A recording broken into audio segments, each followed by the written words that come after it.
Welcome. In this video, I'll show you how to fix a vidIQ extension if it's not working. Before we start, if you don't have a vidIQ account yet, you can use the link in the description or pinned comments to unlock premium vidIQ features for only $1 for your first month. It's the easiest way to test vidIQ on your own YouTube channel and follow this tutorial step by step. Right, so first up, go ahead and open up your browser. It could be Google Chrome or any Chromium-based browser, just like Brave right here.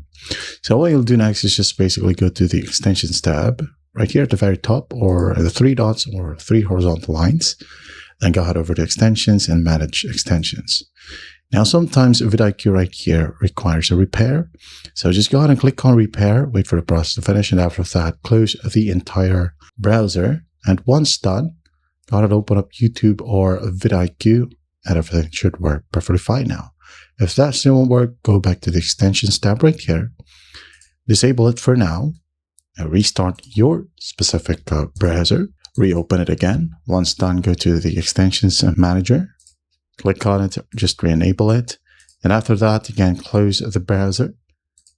And then once done, go ahead and check if it works, okay?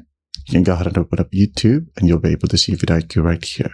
Now, if that still won't work, again, Manage Extensions right here, click on it and just remove it. And then just go ahead over to a web store right here. And then just find vidIQ and reinstall it. Okay? That's basically it. Click on it, add it to Chrome, add it to Brave, or add it to whatever browser. And then once that's done, everything should work perfectly fine now. And that is it. That's how simple it is to fix a vidIQ extension if it's not working. I hope this video helps, and I'll see you in the next one.